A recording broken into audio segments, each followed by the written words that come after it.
Fala pessoal, seja muito bem-vindo a mais um vídeo aqui da Doctors TV. Eu sou o Duda Nagli e hoje a gente está recebendo aqui um colega meu de elenco já, de novela. E ele que é uma lenda, a gente estava nos bastidores vindo para cá, impressionado, pesquisando ali a idade dele, que é uma referência tanto na parte estética, o grande galã aí das novelas e das séries do Brasil, mas também da parte ambiental, na gestão. Queria fazer um paralelo aqui nessa conversa até, da gestão do meio ambiente, no caso macro, do ambiente geral, do planeta e da Terra e tal, com a gente fazendo o cuidado do nosso corpo, assim. E aí, muito obrigado, primeiramente, por estar aqui. Bom, Duda. Uma honra conversar contigo. Somos amigos queridos de trabalho e você é filho de uma grande jornalista que eu sou apaixonado por ela, Leda Nagli. Um beijo pra você está sempre no meu coração. Quando o jornalismo era um jornalismo sério, né? Mas vamos deixar isso pra lá. Essa história de meio ambiente começou comigo muito cedo, né? Porque tinha uma avó que contava histórias sobre o meio ambiente, etc. E hoje, por exemplo, é a minha causa.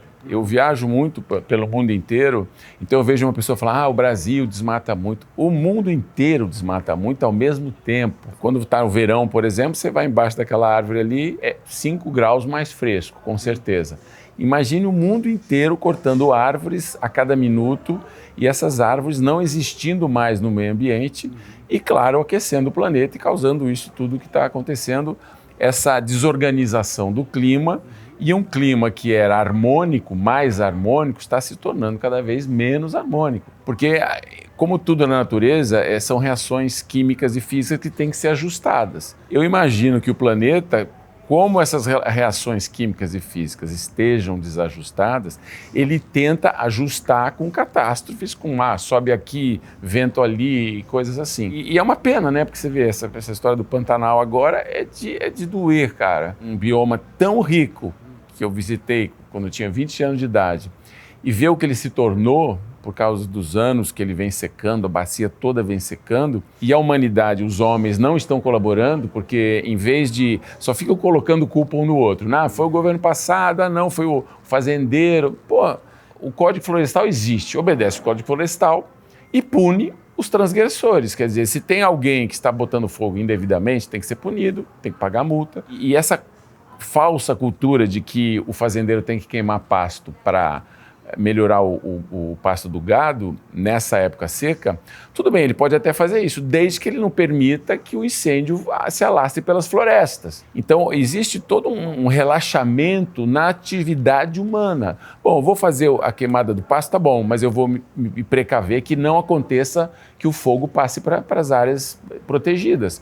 Ou um governo que sabe que é um ano seco, está sabendo que esse ano ia ser um ano complicado, não se organiza, não faz políticas públicas, não prevê um incêndio grandioso daquele para proteger um bioma que, segundo a Constituição, falar em Constituição hoje é uma vergonha, porque ninguém leva a sério, mas está escrito na nossa Constituição que o Pantanal, a Amazônia, são áreas do povo brasileiro que têm que ser protegidas pelo Estado brasileiro, o Estado que estiver vigente no momento, seja ele de direita ou de esquerda, entendeu? Esse governo, por exemplo, já esteve presente no meio ambiente e no governo em outros tempos, quando eu lutei contra os desmatamentos constantes, contra os incêndios de florestas, isso lá atrás, no primeiro governo, e não adiantou, pelo visto, né? Porque as pessoas continuam praticando essas atividades desonrosas de destruir um ambiente, de destruir espécies que têm o direito de viver tanto quanto nós, né? E é triste porque quando dá aquela sensação de que é de todo mundo, ninguém toma para si, aquelas coisas, se tem um monte de gente olhando o bebê, ninguém está olhando o bebê. Se é de todo mundo, não é de ninguém, se não é de ninguém, ninguém cuida, né? Acho que a gente estava falando nos bastidores aqui que a gente nunca teve tanta informação de qualidade disseminada para todo mundo. Hoje em dia, qualquer pessoa com acesso à internet consegue ter acesso ao que há de melhor ali, mais do que todos os imperadores romanos, os reis da Idade Média, os presidentes do passado recente. E como as pessoas desperdiçam isso, não buscam saber as coisas. E utilizam as informações, em vez de pesquisar essa variedade de informações que estão à disposição, defendem uma posição ou outra sem pesquisar e estudar. Quer dizer, não é que o que a internet oferece te redime de não estudar, de você aceitar o que está lá exposto. Não. o que está sendo exposto é bom, porque antigamente não era exposto. Então você vai pensando, isso é interessante, vou pesquisar. Aí você chega, bom, isso aqui é interessante. Pergunta para quem é da área, isso funciona, isso não funciona, como nós estávamos falando antes. Tem que seguir esse mundo de informações à disposição de todo mundo. Eu acho que quem não quer se informar, quem não quer aprender, quem não quer se especializar, não faz porque não quer. Porque as informações são maravilhosas e tem que ter informação. Não pode ter regra de internet dizendo isso pode, isso não pode. Não, as informações estão lá, a consciência e a inteligência individual de cada um vai fazer a seleção. Isso serve, isso não serve. E é muito difícil porque tem uma quantidade absurda de informação e a gente fica meio paralisado. Eu confesso aqui, eu gostaria de saber muito mais sobre as questões ambientais de São Paulo, agora que eu moro em São Paulo, do Rio de Janeiro, que eu acredito que é muito assim, primeiro você cuida da sua casa, depois da sua rua, depois do seu bairro, depois da sua cidade. Querer mudar o mundo, mas não conseguir nem arrumar o próprio quarto, né, que é a frase famosa. Tem que arrumar a partir de casa isso. E eu digo, assumo a minha responsabilidade também de não buscar cuidar da parte do meio ambiente ali da minha região, do meu bairro onde eu moro e tal. É muito difícil isso, a gente fica meio perdido, assim, de por onde começar também, porque é tanta informação desencontrada. Eu acho que tudo, falar disso é até meio redundante, falar de educação, né? Mas eu, por exemplo, comecei a me interessar por esse assunto porque eu tinha uma avó que falava disso sem saber que era ambientalista, ela já era ambientalista. Meus pais, sabendo do meu interesse por esse assunto, o que eles faziam? Me davam livros e eu estudava. Mas não estudava assim, vai estudar. Eu estudava porque o assunto me interessava e eu lia sobre o assunto. Então eu acho que a educação, de uma forma geral, e isso, a educação esportiva, a educação cultural, a educação musical, vem da família. Se a família tem, como a sua mãe, por exemplo, jornalista, está aqui você fazendo uma entrevista comigo, quer dizer, eu acho que a gente, dentro do ambiente familiar, a gente vai se apaixonando ou observando a função do pai, do avô, e vai entrando, como todo filho de jogador de futebol quer ser jogador de futebol, todo filho de cantor acaba sendo cantor, porque vive naquela cultura e aprende a se apaixonar por aquele assunto. Então eu acho que a educação de todas as áreas é imprescindível para que a gente tenha seres humanos melhores.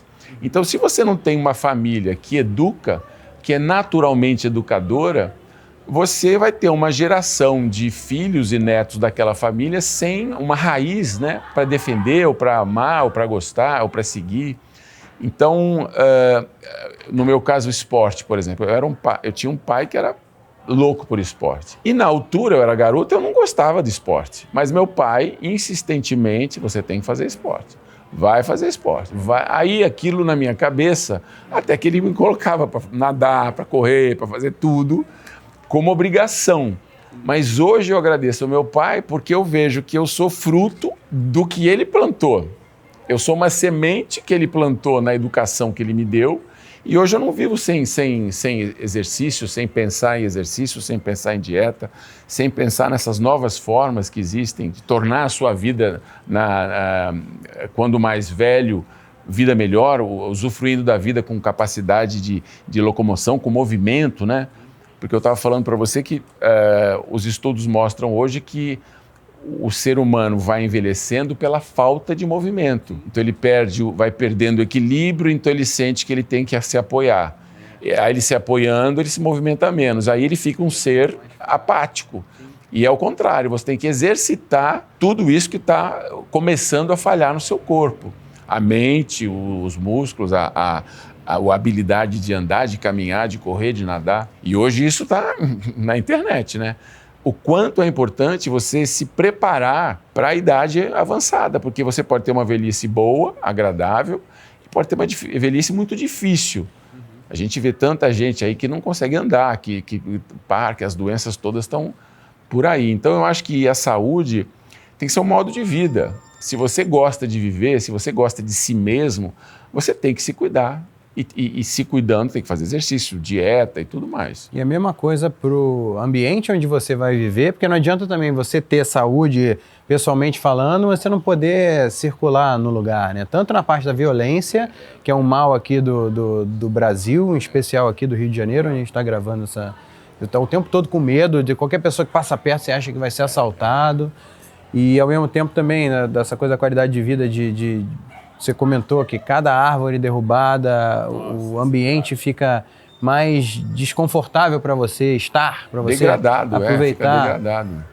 E desaparece a água, desaparece o equilíbrio, né? O adubo do solo, os bichos deixam de frequentar aquela área, bichos às vezes que comem as sementes são plantadores daquela árvore, não indo mais lá, a árvore não consegue se reproduzir. Então, a gente não imagina esse mundo que está à nossa disposição, percebendo a maravilha que ele é, percebendo essa harmonia toda entre os animais que se alimentam uns dos outros, das árvores que precisam de um polinizador para ter uma semente viável, da simbiose entre uma árvore e uma planta que vive na árvore. Isso tudo, se você começa a ler e a entender, é tão bonito, é tão glamouroso quase, e o ser humano não dá importância a isso, é degradante para a própria espécie humana, porque eu sempre falo isso, nós que somos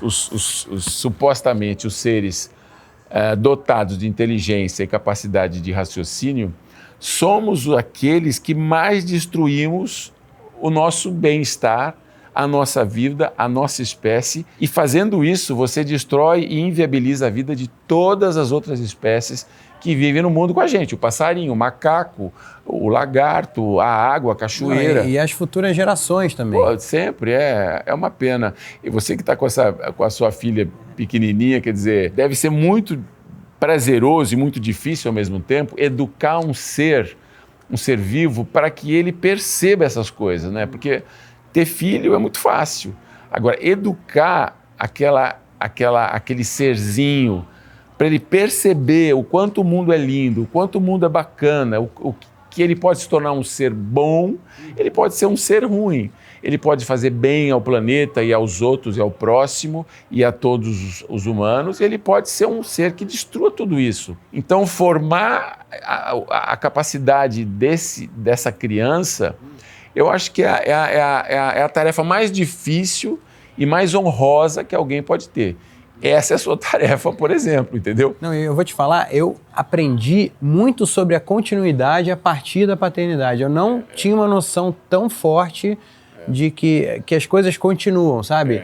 Porque, sei lá, se preocupar com isso, né? No sentido de quando você surge uma pessoa do nada, né, na barriga da sua mulher e você começa a conviver vida, e tal. É um espetáculo, cara. Aquilo passa a ser a extensão de você, de alguma forma. Com certeza. E aí você, no meu caso, foi muito isso. Eu comecei a perceber a continuidade, a perceber que as coisas vão seguir depois de mim, através dela, no caso da família e tal, e prestar atenção sobre esse prisma, sobre todos os outros aspectos da vida, inclusive o meio ambiente, inclusive a saúde. Aquela história da máscara do avião, né? Primeiro coloque a máscara em você, claro, porque você afogado não vai conseguir ajudar ninguém, né? Então coloque em você, cuida de você. E seja mais solidário também, né? Pensando que se você não fizer nada, a outra pessoa vai ficar em maus lençóis. Quer dizer, você tem que cuidar de si para poder cuidar dos outros, né? Eu acho que no caso da sua filha, por exemplo, você deve sofrer também em perceber que você é responsável. Você, sua esposa ou a família, é responsável por fazer essa criança ser uma pessoa feliz. Porque imagine o quanto de gente no mundo vive infeliz, cara. Hoje em dia você vê o quanto de gente que toma remédio para dormir, remédio para acordar, remédio para ser feliz, remédio para... Aí você fala, meu Deus do céu. Você tem as suas manias. Não gosto de dormir tarde. Você fala sempre em entrevista. Mas, ao mesmo tempo, são as coisas que te fazem ficar tão bem, assim, não dependendo de remédio. Claro. Mas sabe o que eu percebi, por exemplo, em relação a dormir cedo? Porque eu sempre gostava de dormir cedo, mas todo mundo falava, não, você dorme muito cedo. Eu falei, não posso dormir cedo, porque ninguém gosta, me acha um caipira. Vai dormir tarde. E eu descobri que o meu sono só é bom quando eu vou dormir cedo.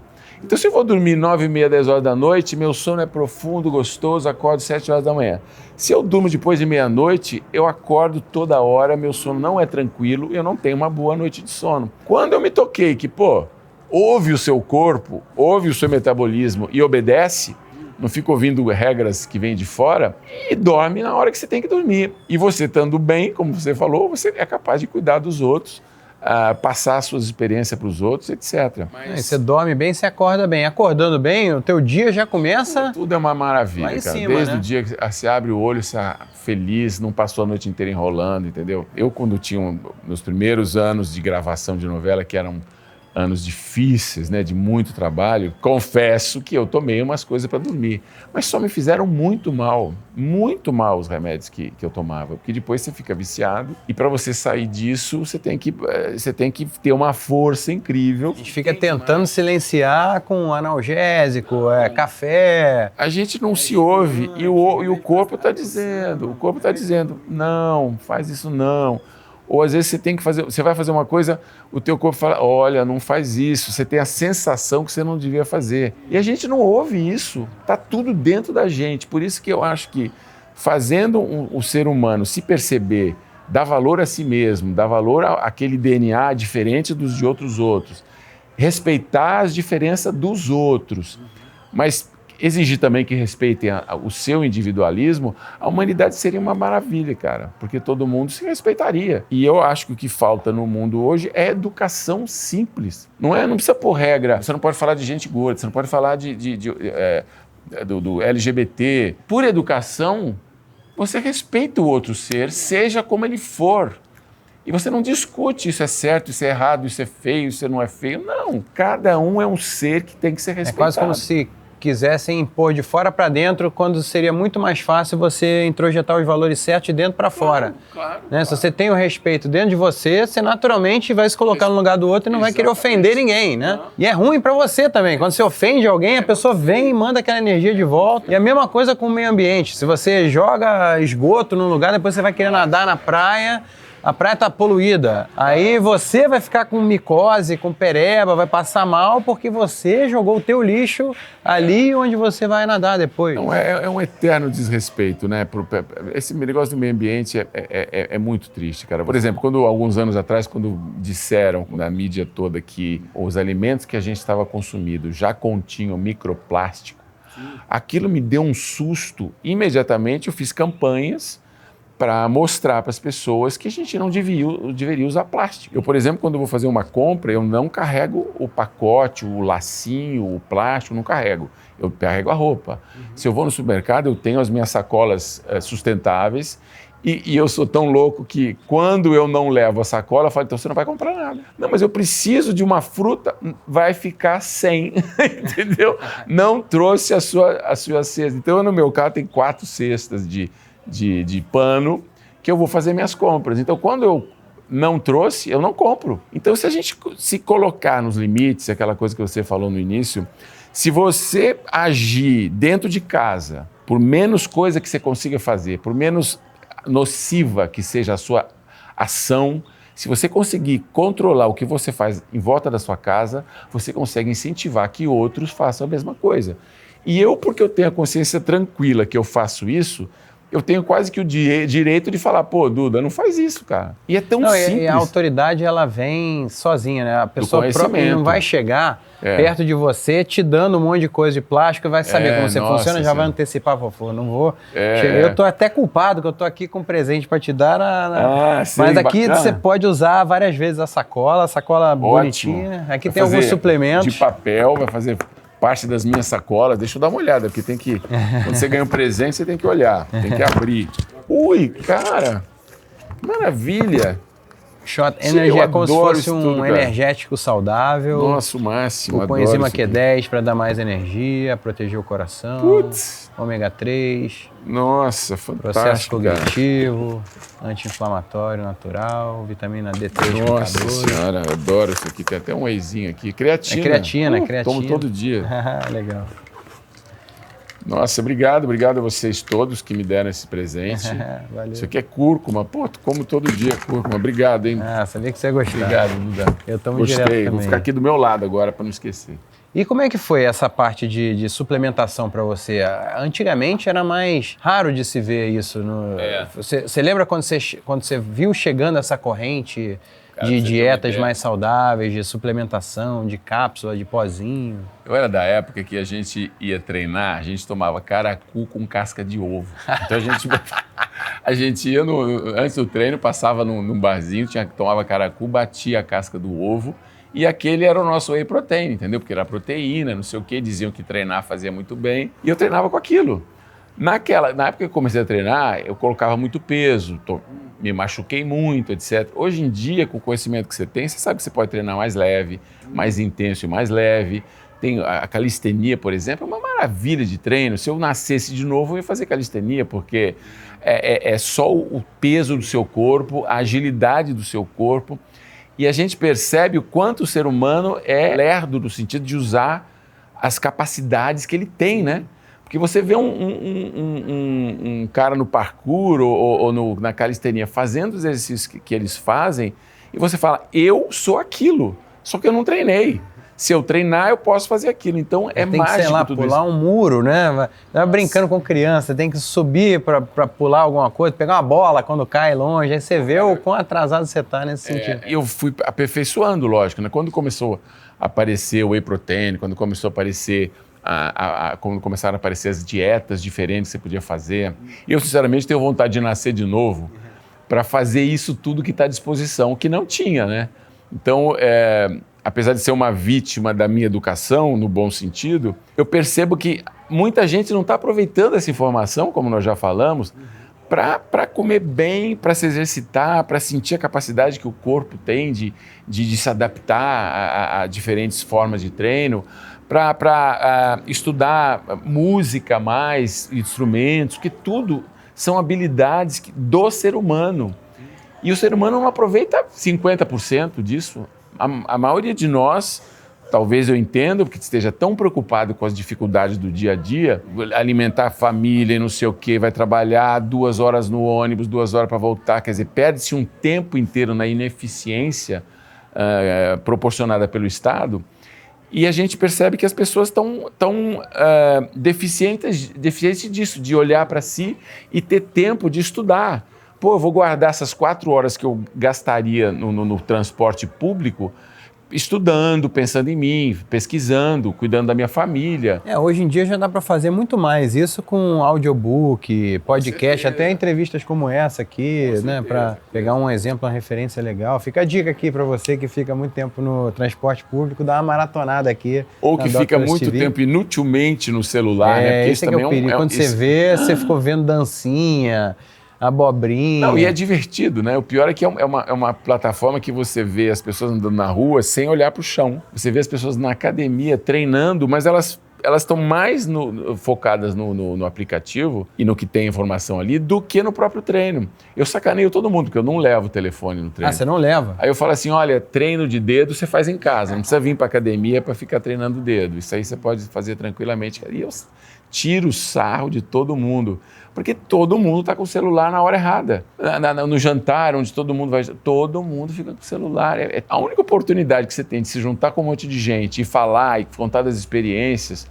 Criança, pior ainda, né? Outro dia eu ia treinar e tinha um salão de festas. E eu vi as meninas chegando para a festa com presentinho, todas bem vestidas, não sei o quê.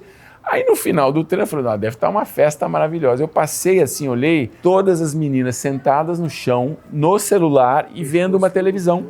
Ninguém interagindo, ninguém puxando o cabelo da outra, ninguém correndo, sacaneando a outra, porque o que faz de nós humanos é a convivência humana. Não é a convivência com o aplicativo que nos liga a outro humano, é a convivência de toque. Ei, presta atenção, interage aqui, ou dá uma pancada, o outro sai correndo, sobe em árvore, como você falou, né? As pessoas estão perdendo essas habilidades tão importantes para o crescimento de nós mesmos, né? É difícil, sempre que surge uma nova tecnologia, é muito difícil você estabelecer, porque até rolar o código de conduta, a etiqueta, aí definir o que é o saudável, o que não é, demora um pouco, né? Você coloca horário para mexer no responder mensagem. 8 da noite, com certeza, eu desligo o telefone e tchau.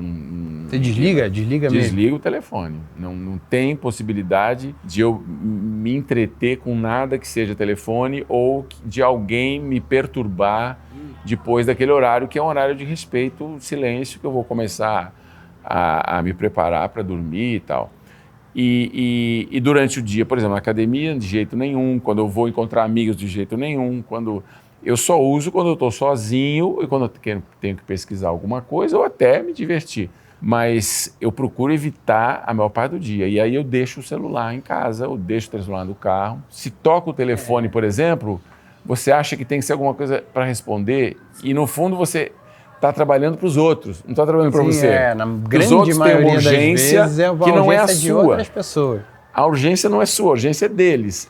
Então, se a urgência fosse sua, você estaria fazendo alguma coisa no telefone. Então, você não pode se tornar Mas aí você escravo. pensa, tem uma ideia, você anota num papelzinho, depois você vai lá e resolve. Não, se eu penso alguma coisa que tem que ficar no computador, eu escrevo. Em resumo, então, você é o dono do telefone e não o contrário, né? Eu sou dono do meu tempo e mando no telefone, não é ele que manda em mim, não. E eu vejo que as pessoas estão escravizadas, né? O que é uma pena, porque é uma excelente plataforma para fazer milhões de coisas, mas não para te deixar escravo dela, né? E você sempre teve esse mindset blindado, assim, para não falar teimosia, persistência, porque você parece ser um cara de personalidade forte e que consegue se manter dentro da tua estratégia, dos teus trilhos, independente do ambiente que você tiver naquele momento. Quando eu era contratado da Globo, por exemplo, me diziam que eu era exigente demais. Mas exigente com o quê?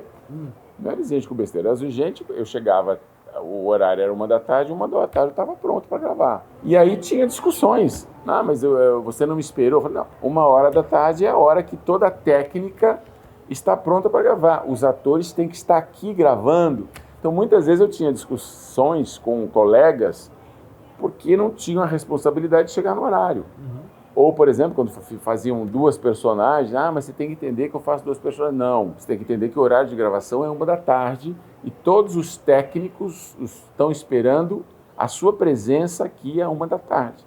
Então esteja aqui a 1 da tarde e a gente grava. Tive tanto problema com isso muitas vezes que teve uma hora que eu falei assim, bom, já que a gente só começa às 3 da tarde, eu vou chegar às 3 da tarde para gravar.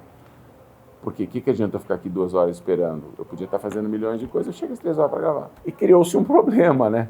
Eu me lembro também que logo que eu comecei a gravar, eu levava marmita. E todo mundo falava, mas marmita? O que é isso, marmita? É que eu gosto de comer bem, não sei o quê. E as pessoas comiam aquela comida que tinha na Tijuca. Comida aleatória, né? Uma coxinha, sei lá o quê. Eu falei, não como isso. Eu quero estar bem alimentado. E todo mundo caçoava. Com o passar dos anos, todo mundo começou a levar. Virou chique, virou moda. Não, todo mundo começou a levar, mas uma coisa que é óbvia. Mas o que você levava na marmita? Era comida de verdade? Como é que sempre foi a tua dieta, assim? Sempre tinha uma noção, porque como eu sou... Aquela história que eu falei que eu sou vítima da minha educação. Meu pai, por exemplo, a gente chegava em casa, as refeições, não podia ter água na refeição, nem refrigerante algum. Não se comprava refrigerante na minha casa. E a água eu tinha que tomar 1 hora depois ou 1 hora antes da refeição. O que servia era para ser comida. Então, se tinha quiabo, tinha que comer quiabo. Não tinha isso. Não gosto. Come, senão você não sai da mesa. Então, a gente ficava, às vezes, até 5 da tarde, porque tinha o dia do fígado, que eu não suportava. Mas e hoje o fígado tá na moda, você viu? Tem um monte de gente recomendando. Cara, me arrepio. Eu demorei para gostar, passei a gostar recentemente, tipo ano passado, que eu peguei eu mesmo o fígado e eu fui grelhar o fígado assim como eu faço meus bifes e tal. E aí eu vi que o fígado não precisava ser aquela coisa esturricada, seca, cheia de cebola. Eu acho que eu tive essa iniciação. Tem o lado bom e o lado ruim, né? A parte que dá uma traumatizada. Nossa, deu uma traumatizada, porque quarta-feira era o dia do bendito fígado. E toda quarta-feira a gente falava assim, mãe, fígado, fígado. E a gente ficava enrolando, passava 1 hora lá, o fígado esfriava. Olha, se vocês não comerem, pior ainda, porque é fígado e é frio. Daqui a pouco é o jantar, vocês vão comer o fígado e o jantar. Mãe, por favor, Tá bom, então esquenta. Não, quando eu servi, estava quente, agora vocês comem frio. Vão comer frio. Então, eu tinha uma educação meio militar quase, mas que me fez dar valor às coisas, sabe, a respeitar. Como que você não quer um alimento que coloca na mesa? Ah, não gosto. Sabe, essa gente enjoada que tem hoje, eu vejo crianças hoje com comportamentos assustadores, enfrentando os pais ou dizendo, não quero, não vou comer isso. Outro dia eu peguei um avião, pra você ter uma ideia do absurdo. Entrou o pai, a mãe e uma criança. Aí a criança sentou e falou, eu não quero ir. E o pai falou, meu filho, calma, a gente vai, a vovó era São Paulo, Rio. A vovó está esperando, eu não vou. Calma, filhinho, não sei o quê. Aí ele começou a ficar histérica, a criança. Não vou, eu não quero, não sei o quê. Meu filho, por favor. Chutou, fez aquele escândalo. Aí eles tiveram que sair do voo, porque o filho não queria ir. Antigamente o pai falava assim, quieto, só abre a boca quando chegar lá. Mudo. E a criança obedecia. Hoje em dia não tem mais autoridade, a criança está perdida e já se sabe que a criança precisa de autoridade porque é o carinho. Não existe vácuo de poder, né? Não. Se os pais não exercem autoridade, a própria criança, sem querer, dessa forma estabanada, acaba exercendo, e fica ele vira um imperador no ali. Fundo, o que ela quer é que o pai fale, não vai, fica quieto. É uma forma de mostrar o carinho, que está educando. A criança sofre por essa falta de autoridade. Sofre. Né? Então, eu tenho visto essas cenas assim que no passado não acontecia. No esporte, meu técnico, ele falava, tem que comer isso, tem que comer aquilo. A gente chegava, às vezes, na piscina do Clube Pinheiros, 12 graus lá fora, a piscina devia estar 5, 6, e não tinha água aquecida, não tinha nada. Vamos lá, vamos treinar. Pô, tá frio, não sei o quê. 10, 9, quem não pular não joga. Pulava todo mundo e nadava, aquela correria. Água fria, quer dizer, não tinha muita frescura não, sabe? Na educação, não tinha muita frescura em nada. Tinha que estudar, tinha hora de estudar, tinha hora de brincar. E o Pinheiros formou vários campeões. Acho que o Cielo também veio de lá, não foi o César Cielo. Eu vi uma palestra dele recentemente. Pinheiros era um clube educativo, né? Bom, porque você fazia os esportes, todo mundo que estava lá também fazia parte da família dos esportes. Era um clube que você buscava saúde, buscando saúde e ocupando seu tempo. Você não tem tempo de ficar sem pensar em... cabeça vazia, oficina do capeta, né? Aquela máxima. Não, você era ocupado, você fazia e gostava de estar ocupado. Eu vejo muita criança largada, cara, no celular, assim, com postura, a coluna toda torta, e o pai não vê a criança e fala, meu filho, você está torto. Não enxerga, né? Vê, mas não presta atenção, né? Vê, mas não enxerga. Presta atenção. Então eu vejo crianças abandonadas dentro de casa com todo o conforto, com todo o mimimi dos pais, etc., abandonadas dentro de casa. E isso em todas as classes sociais, o que é assustador. Porque a criança precisa de carinho para se tornar um ser humano melhor. Se ela não tem carinho, se ela não tem atenção, se ela não tem o olhar dos pais para o futuro dela, como você falou, o que vai ser dessa humanidade futura? É preocupante. A gente tem que, principalmente as pessoas que têm filhos, nós temos a obrigação de pensar naquele ser como o futuro de um planeta que a gente quer. Se a gente está vendo o planeta se desenvolver de uma forma não muito agradável, com todas essas desigualdades, a gente tem que fazer daquela criança um respeitador das diferenças, um respeitador do meio ambiente, um acolhedor, um elegante, um educado com as outras pessoas. E isso tem que sair de casa. Se não sai da tua casa, não é na escola que vai aprender, é na sua casa. É porque você dizer não é muito doloroso no curto prazo, é amargo, é igual aquele remédio amargo, né? Que no curto prazo é muito ruim. É muito melhor você dar um desenho para ela assistir, um videogame, do que você chegar, parar tudo que você está fazendo, ajoelhar no chão, ficar na altura dos olhos da criança, falar, não pode, você não pode fazer assim. Pede desculpa, não sei o quê, não faz isso, ela ficou triste, tá vendo? Ela não faz nada. E aí é muito amargo isso no curto prazo, mas você está construindo, tudo que a gente vai construir, né? A gente é complicado, é difícil no começo. Eu me lembro a minha avó, por exemplo, dando as limitações que ela dava, ela era tão carinhosa, ela falava, filhotinho, ela me chama de filhotinho, filhotinho, não faz isso, é feio. Mas ela dizia isso com tanta sabedoria que eu ficava mudinho, criança, e respeitava. Eu me lembro das coisas que ela falava para mim, e não é que era uma educação Não era uma palavra. E ela dizia da forma correta. E a gente... Quando minha avó chegava, às vezes tinha aquela primaiada brigando, não sei o quê. Ela, está acontecendo alguma coisa aqui? Não. Porque a autoridade é uma coisa natural. Ela não brigava, né? ela não fazia nada. Ela só falava, está acontecendo alguma coisa aqui. E a autoridade que ela tinha era suficiente para acabar com a diferença de autoridade e autoritarismo, né? Claro, autoritarismo é você chegar gritando. Não, cara, olha, foram pessoas super gentis na minha vida, super carinhosas.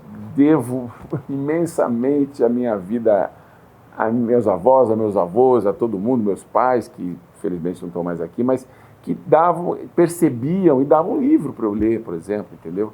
Então, quando você percebe aquele ser que está do seu lado e sabe como atuar, é mágico, porque você sabe exatamente o que você tem que fazer para elevar aquele ser humano para um caminho... De forma individual, individualizadamente, né? Você chega e vê o que a pessoa, o que toca ela. Percebendo que você está captando muita coisa aí, né? A minha ideia é essa, é justamente aproveitar também essa oportunidade para aprender com as pessoas que eu admiro e mastigar isso para as pessoas, né? Para saberem que não precisa espancar, não precisa nada, às vezes a palavra, né? Às vezes o tom que você fala para a criança é muito certeiro, é muito... Agora tem que descobrir, né? Tem que descobrir o tom, tem que estudar. Não, e digo mais, assim, só a tua própria presença já ensina a gente, porque óbvio que eu quero ter, na tua idade, eu quero estar como você, bem desse jeito e conquistar toda essa saúde. Dá para ver que você é um cara saudável, que tem energia, que faz as coisas que você quer. E a nossa ideia aqui na Doctors TV é justamente conversar com as pessoas que são referências. Óbvio, a gente conversa muito com o médico que vai explicar o porquê da creatina, qual é a hora de tomar, com a enzima Q10, a vitamina C e tal. Hoje em dia a gente vê a falta de ética no mundo todo, né? Porque a maioria das pessoas não tem ética. E essa ética vem da educação familiar. Isso pode, isso não pode, isso deve, isso não deve. Você pode chegar e enfrentar uma pessoa se ela não fez nada. Não pode, é feio.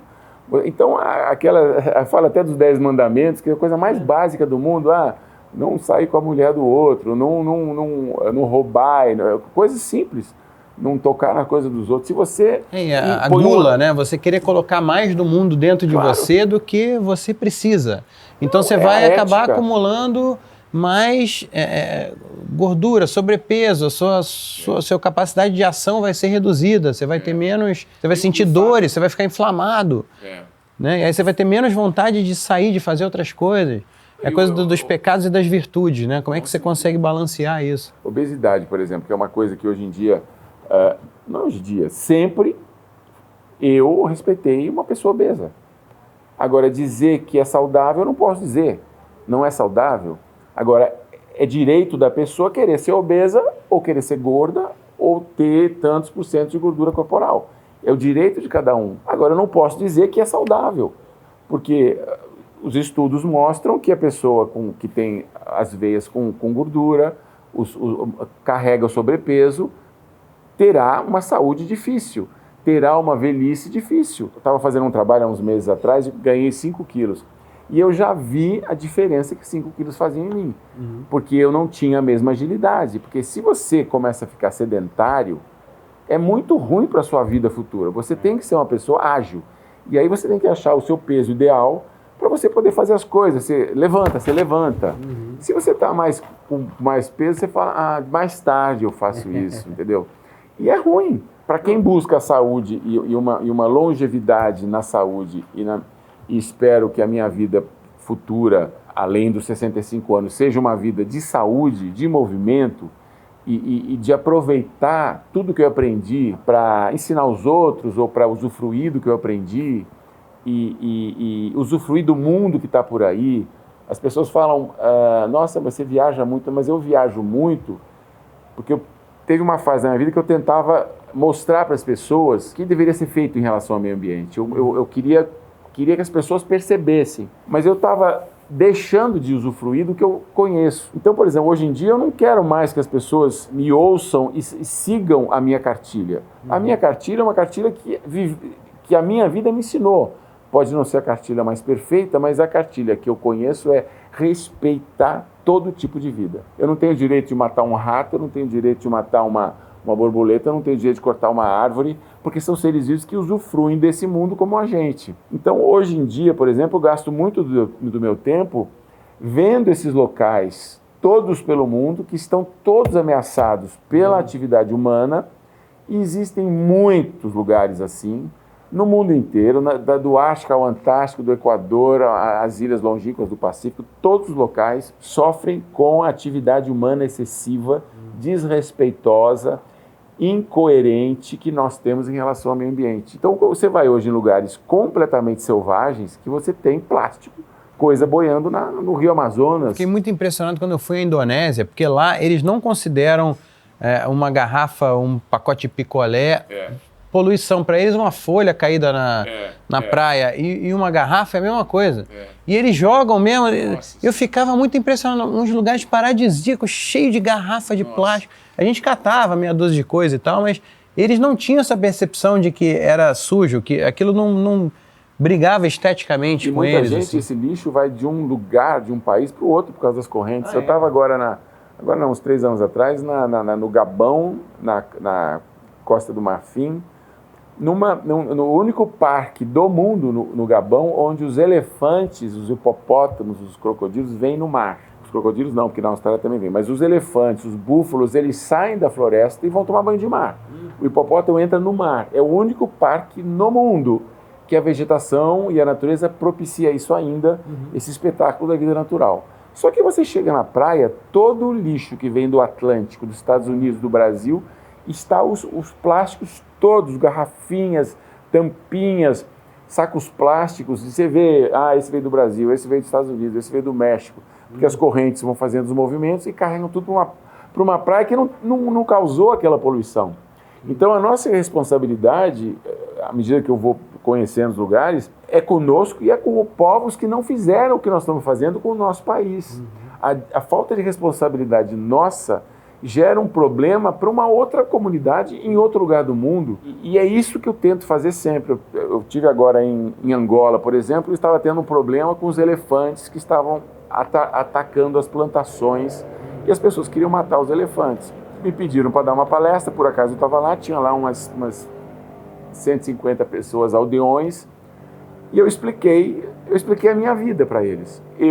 Antes tinha muito mais floresta, muito mais mato. Hoje em dia, e eles continuavam desmatando, tudo lá sendo desmatado. Eu falei assim, vocês tiraram o alimento dos elefantes e o único alimento que restou para os elefantes é o que vocês estão plantando, as mandiocas, as bananeiras, etc. Enquanto vocês continuarem destruindo a floresta, menos floresta vai ter para eles se alimentarem, mais eles atacarão as suas regiões. E eu disse, isso não é porque o povo sempre acha, é um problema nosso, os elefantes estão matando, estão inviabilizando as nossas plantações. Não, isso acontece no mundo inteiro com populações que têm contato com a vida selvagem. Na Índia, na África, na Austrália, no Brasil, na Europa, toda a nossa irresponsabilidade invade esse ambiente dessas espécies e nós temos, de uma forma egocêntrica, o sentimento que nós podemos ocupar todas as áreas do mundo sem responsabilidade nenhuma, sem termos a ética de respeito pelo próximo ser que vive, seja ele animal, vegetal ou de qualquer família, você tem que respeitar e não achar, não, eu vou ocupar porque eu preciso de terra, então vamos desmatar. Não, vamos ocupar o mar, vamos pescar todo o peixe do oceano, porque não existe regra, lei que proteja as populações de peixe. Existem baleias, algumas coisas, mas a maioria, as grandes populações de cardume são pescadas sistematicamente nos nossos mares por navios chineses, na costa da África, por navios europeus. Quer dizer, é uma total responsabilidade e falta de ética. Então nós temos que buscar, eu acho, voltar a saber o que é ética. Uma ética humana. O que é ética humana para você, para mim, para todo mundo que está aqui? Como é que nós poderemos conviver respeitando uns aos outros, respeitando as outras vidas também? Qual é essa ética? Que não precisa de lei, não precisa fazer uma lei, isso pode, isso não pode. Não, o ser humano devia ter a ética, não posso. Rabiscado, pode não valer nada se hoje tudo depende de lei. Isso é crime, aquilo é crime. Não, o ser humano, seguindo uma ética humana, devia saber Isso não se faz. Roubar o que é do outro não se faz. Matar o outro ser humano não se faz. Tudo que a gente faz hoje em dia, a gente não respeita, a gente não ouve. Poxa, não devo.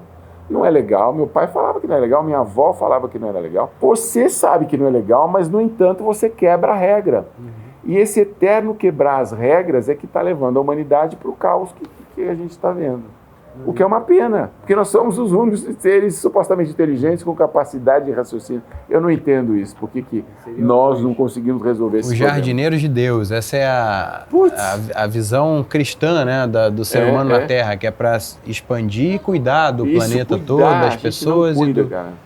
Mas a gente atropela. Uma coisa que eu queria falar contigo também, você tem uma iniciativa de reflorestamento muito interessante. Quando eu fiquei sabendo que o Dom Pedro II capitaneou um processo de reflorestamento no estado do Rio de Janeiro, eu fiquei muito impressionado, porque, obviamente, olhando ali, a Mata Atlântica é uma mata jovem. Sim. Mas, para mim, eu criança, cresci vendo aquilo, parecia que era totalmente selvagem e tal. Exato. Quando, na verdade, o Dom Pedro fez o Império Brasileiro teve toda uma iniciativa. Através dos jardins botânicos, eles testavam a harmonia entre as espécies. O Jardim Botânico era o Vale do Silício da época, né? Nossa, era o ápice da tecnologia, era ali e a os gente botânicos. Que a gente já desmatou tudo e já reflorestaram. A gente continua, vai desmatar de novo. Então, eu queria perguntar para você isso. Como é que você entende assim, o espírito do trabalho que você está capitaneando aí, junto com seus sócios, seus parceiros? Quando eu percebi que o meu dharma não era ser ator, eu adoro a minha profissão, adoro interpretar, adoro contracenar, principalmente, me preparar para fazer uma personagem. Mas quando eu percebi que o meu dharma não era esse, e sim cuidar da natureza... Não só esse, né? Não só esse, mas principalmente esse. Eu lembrava das minhas histórias de criança, o que eu gostava realmente, as minhas brincadeiras, a minha avó, como é que eu me desenvolvi nessa história humana. Eu cheguei à conclusão que eu tinha que fazer o que eu sempre gostei, que era plantar árvores. Aí eu descobri, eu já criava a espécie ameaçada de extinção no Criador há muitos anos para reintrodução na natureza em áreas que se tornassem possíveis a reintrodução. Áreas que tinham sido destruídas passaram a ser novamente áreas viáveis, eu fazia a reintrodução de espécies. Depois nós criamos a Aeroambiental, que é uma empresa que faz o quê? Ela primeiro restaura o ambiente, mas especificamente com espécies alimentícias. Então, por exemplo, eu não vou plantar qualquer árvore, eu só planto árvores e palmeiras que alimentam qualquer tipo de fauna. Alimenta pássaros, insetos, polinizadores, morcegos, mamíferos. Então eu vou criando a disposição das espécies que estão por aí. Que seria a base da vida. A base é o alimento, sempre, né? Ninguém foge da mesa, ninguém foge da comida. E as espécies estão precisando de comida, porque nós sistematicamente tiramos o alimento delas. Então quando você planta uma área, que a natureza não é assim, eu planto uma natureza muito mais sofisticada que a própria natureza, porque eu ofereço só alimento para todas essas cadeias que vão, uma vez tomando conta da floresta, e aí eu digo os insetos, os pássaros, os mamíferos, vão criar aquela corrente de um se alimentar do outro, porque o carnívoro vem onde tem o pássaro ou o mamífero para se alimentar. A borboleta está lá, o pássaro vem comer a borboleta. Sem a polinização não existe, sem a polinização, os insetos, as abelhas, não existe o futuro das plantas. Então a aeroambiental faz especificamente isso, ela restaura o ambiente com alimento e depois faz a reintrodução de espécies que vão disseminar esses alimentos plantados. E o resultado que a gente vem tendo assim é maravilhoso, porque você espécies que estavam extintas há 30, 20 anos atrás, 50 anos atrás, voltando nesses locais e voltando a fazer o que elas fazem de melhor, que é plantar as espécies arbóreas que elas se alimentam para as futuras gerações delas mesmas. Então, o resultado, e é uma delícia trabalhar só com resultado, porque você vê o que você fez e fala, olha, resultou, deu certo, os bichos estão voltando. Eu tenho projetos, por exemplo, que as pessoas, quando eu chego, elas ficam me antipatizando, né? Pô, esse cara vem plantar árvore, a gente vai ter que cuidar, mais trabalho para a gente fazer. Calma, vamos fazer. Aí, de repente, quando começa a funcionar, quando as primeiras frutas começam a aparecer e os pássaros começam a chegar, as pessoas me ligam no WhatsApp, que bicho é esse? Que bacana, essa árvore tá trazendo muito inseto. Pá, pá, pá. Então, indiretamente, eu estou educando as pessoas que eram deseducadas por um meio ambiente que elas deviam estar educadas. Mas uma vez que você coloca a semente na pessoa, ela fica apaixonada. Eu tenho, nesses projetos todos que eu fiz durante anos, algumas pessoas apaixonadas pelo que foi feito e elas me ligam, olha o que está acontecendo aqui, mandam fotos. Eu não tenho mais contato com elas, mas elas passaram a adorar o meio ambiente que circunda a vida delas. E isso é que é importante, a pessoa dá valor ao que tem ao redor.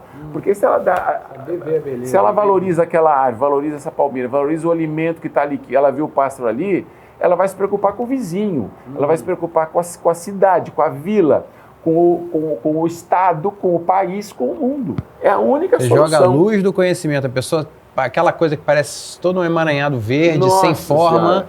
faça ter nome, cada coisa tem nome, cada espécie acaba tendo nome. E o resultado é fantástico, principalmente nesse pulo que as pessoas começam a dar. E eu tenho certeza que esses pais vão ensinar os filhos, que os filhos vão olhar para o que os pais falaram, aí volta a acontecer o que deveria ter acontecido lá e se perdeu, entendeu? E como é que você vê isso sendo integrado a esses esforços, por exemplo, ESG, essa coisa de compensação de carbono, reflorestamento, essas instituições responsáveis por essa iniciativa ambiental, a iniciativa verde? Olha, o que eu vejo, infelizmente, essas iniciativas poderiam ser excelentes se dentro dessas instituições existisse a ética, vamos fazer, vamos cuidar, vamos preocupar com o outro. Muitas vezes é uma boa iniciativa que não se propaga, não dá certo. Muitas vezes uma ONG, por exemplo, até se propõe a fazer alguma coisa, mas depois vira uma empresa gigantesca onde salários altíssimos são pagos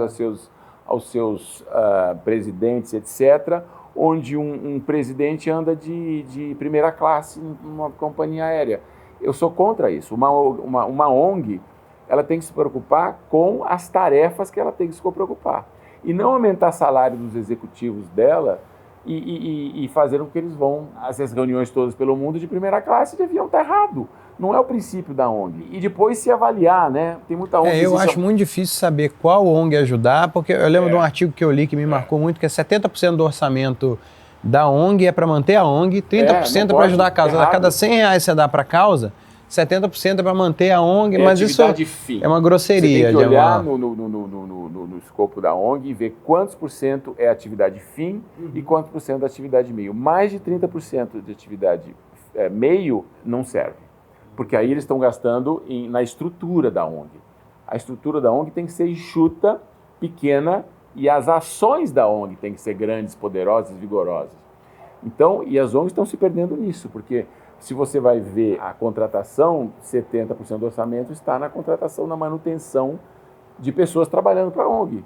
E às vezes não é nem por conforto, é porque também de boa intenção o inferno está cheio, né? Tem muita gente que... É difícil administrar um apartamento, já é difícil. Administrar uma família já é dificílimo. Você administrar uma empresa é muito difícil. Uma ONG é uma empresa. E você administrar de forma enxuta, austera, é muito complexo e difícil. Então você tem que ter a ética de saber, eu sou uma ONG, eu criei essa ONG para este fim, então ela será para este fim. Todo o desvirtuamento da conduta de qualquer órgão é a má atuação humana, a má índole humana que desvirtua, porque a proposta inicial é válida, só que desvirtuou-se e quando você vai ver o resultado é pífio. Por isso que eu falo resultado. Sem resultado bom, uma ONG não pode ser considerada uma ONG, não pode ser considerado que ela faz um bom trabalho, entendeu? Agora, qual a bom, qual a ruim, você tem que ver o balanço dela, quanto ela gasta. Por ali você mais ou menos tem uma ideia. Então, ajudar... Você tem algumas para indicar, assim? Eu quero aprender. Indico, cara. Eu não indico, porque eu acho delicado. Que é muito delicado. Eu acho que você tem que, primeiro, o básico é isso. Passou de 30% de atividade meio, que é pagar a estrutura, não é uma ONG séria. Não é. E a maioria já passou desses 30%, porque é uma pena. Porque é muito porque, bom às vezes o Estado não tem lobby, braço que uma ONG tem, entendeu? Por isso que as ONGs estão tão desrespeitadas, né, no mundo inteiro, tão mal faladas. Porque você vai ver a atividade meia, atividade fim deixou de ser atividade importante. o que é uma pena, porque elas são o braço do governo em tantas outras coisas. E eu acho que, você respondendo bem a sua pergunta, eu acho que o que falta é nós, em qualquer atividade, pensar, isso é ético?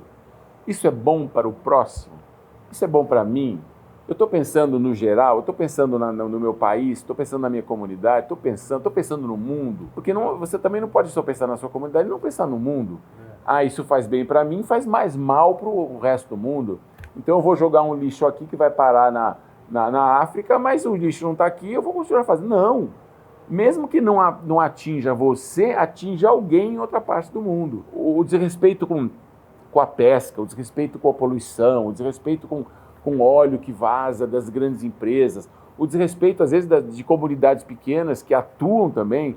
Então as pessoas falam, não, a culpa do desmatamento, a culpa é do agronegócio. Não, tem agronegócio sério e tem agronegócio que não é sério. Como tem ONG séria e ONG que não é séria. Aí eu tenho que fazer um estudo. Por que aqui funciona e aqui não funciona? São as pessoas. Então, a atividade individual de uma mãe, de um pai, de uma escola, da professora, as professoras são importantíssimas. Eu lembro das minhas professoras com um carinho imenso, porque elas fizeram total diferença nas matérias que eu hoje amo. Geografia, ciências, línguas, todas essas matérias eu tinha excelentes professores.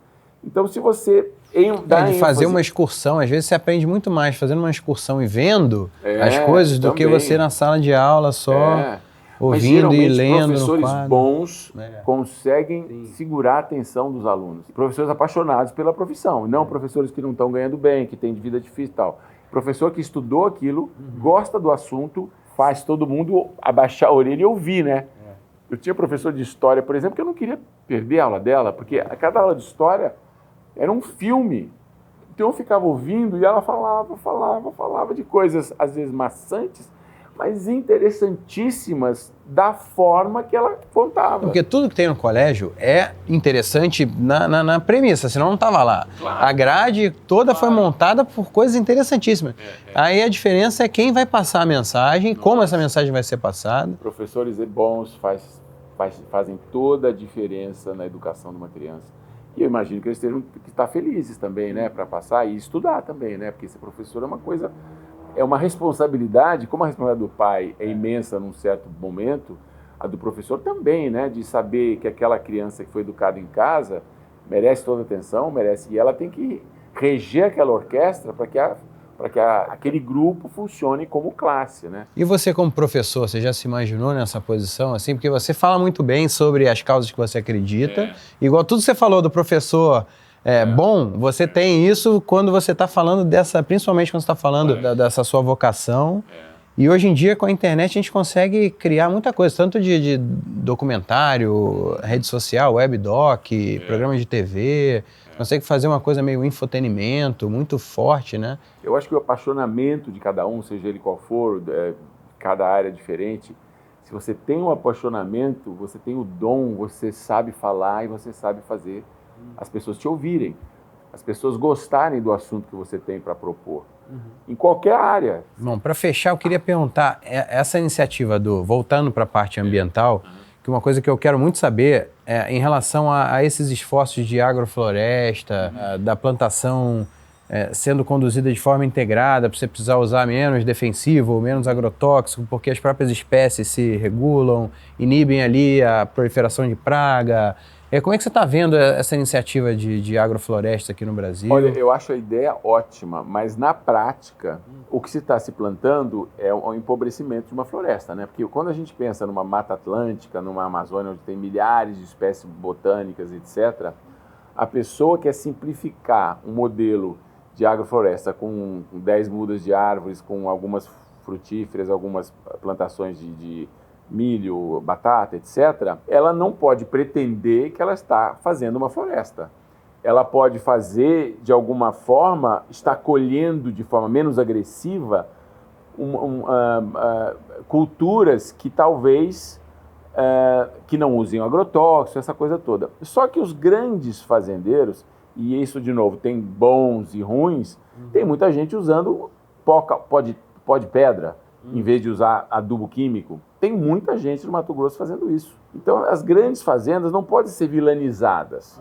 Eu acho que o ser humano pode ser vilanizado, porque ele tem as boas e as más condutas. Ele é capaz de executar boas e más condutas, mas, como sempre, existem os bons seres humanos com ética e outros não. Então, eu não vejo nenhum trabalho robusto que consiga alimentar essa quantidade de gente que tem no mundo. Porque a gente tem que pensar, quanto de batata, quanto de cenoura, quanto de milho você consegue colher nesse sistema que precisa alimentar a população mundial, porque é um problema. Eu criei, não criei. Então nós temos que ter uma forma de alimentar, mas não como fala por aí, vamos alimentar o mundo. Isso é besteira. Nós temos que sinceramente querer alimentar o mundo. Porque o maior problema do mundo não é a falta de comida, é o desperdício de comida. O que se joga fora com essas leis, por exemplo, que você não pode doar o resto da comida do restaurante, você não pode doar para ninguém. Você tem que jogar fora porque talvez a comida tenha algum problema que passe uma doença para alguém. Quer dizer... Não, com certeza deve ter excessos ali, da pessoa pegar comida estragada e tal, mas não pode proibir tudo, porque é uma quantidade absurda.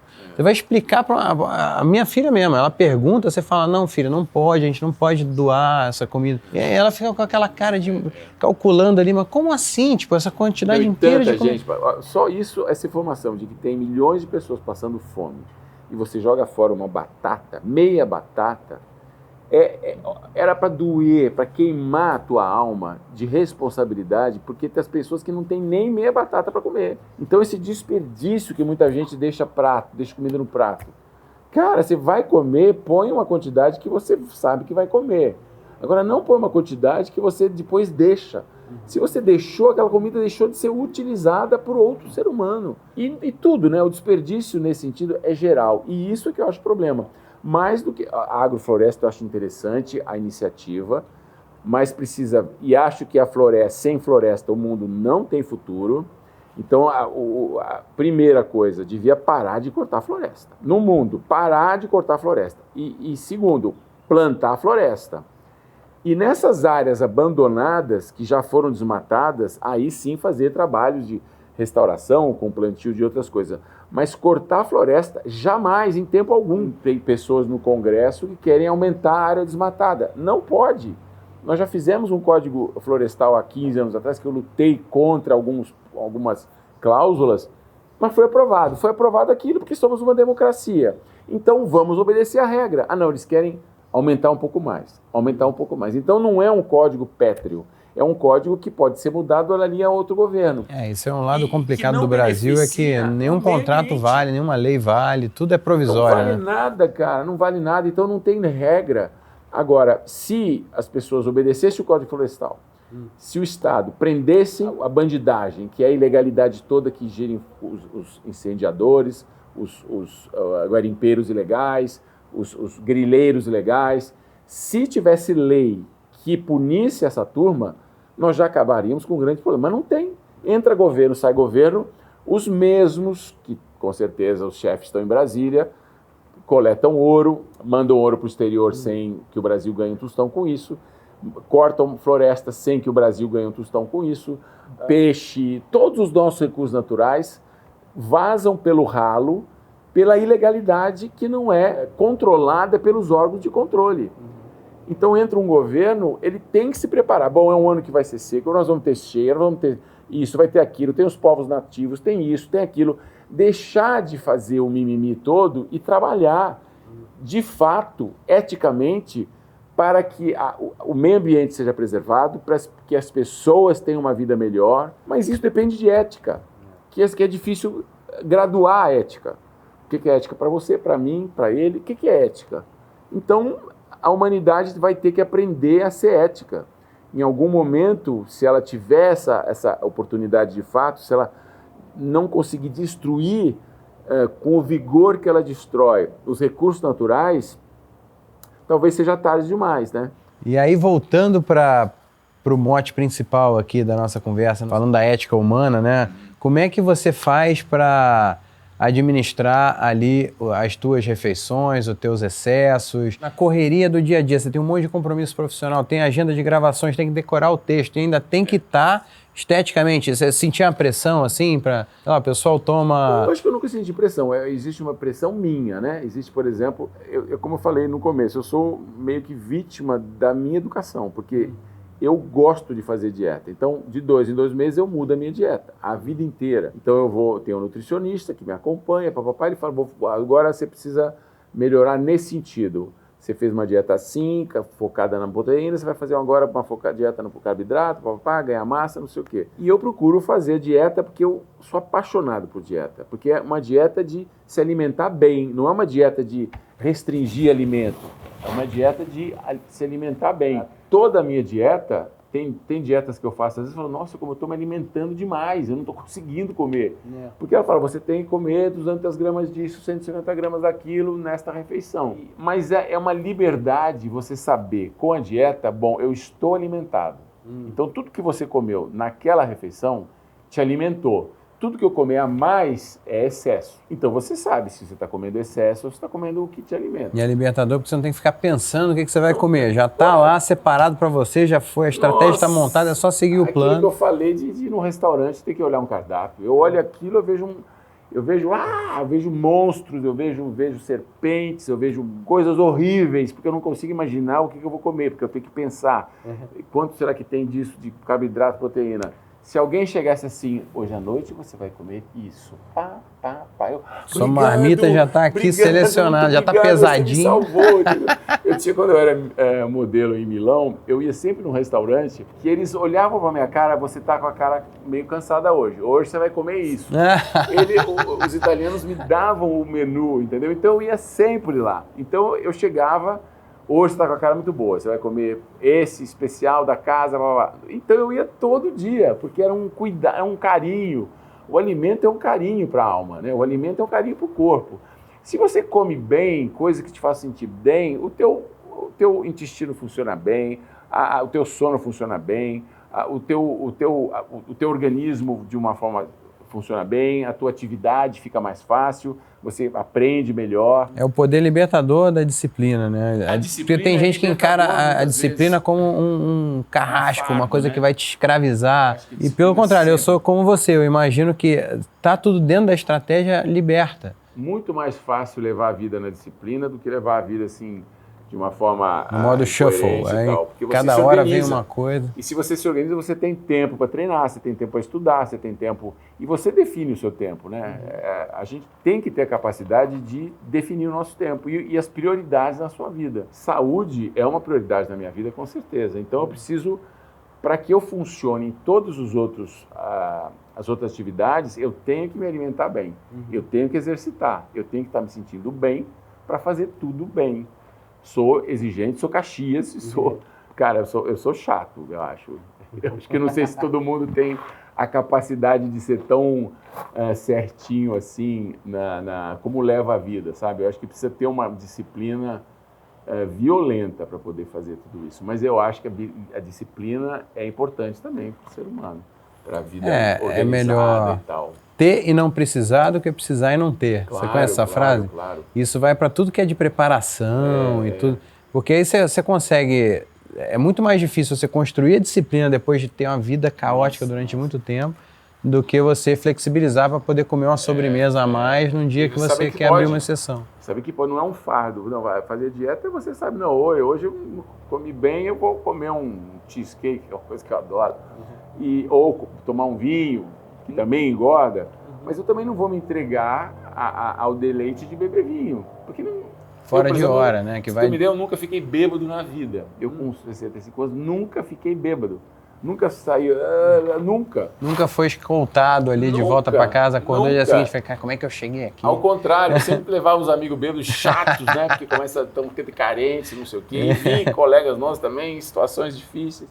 Eu falo, eu não quero fazer isso, eu não quero me ver nessa situação, entendeu? Então, e o álcool para mim é uma coisa que eu bebo um copo, 2, meu organismo fala, chega. Aí eu obedeço, bonzinho, sou Caxias total nesse sentido. Oh, muito obrigado, Vitor. Foi obrigado uma a você, ótima cara. conversa, aprendi muito aqui. Ah, é bom conversar sobre o que a gente gosta, né? Sim. E é bom olhar para você e saber que a sua mãe te deu uma excelente educação. Ah. Viva a Leda Nagli! Eu fico feliz também com as palavras. Obrigado a todos por estarem acompanhando a gente até agora. Compartilhem aí com todo mundo para ter uma referência aqui de vida, referência ética. Muito bom. Muito obrigado. Obrigado a você, tudo de bom para você. Obrigado. Com sua filhinha. Sim.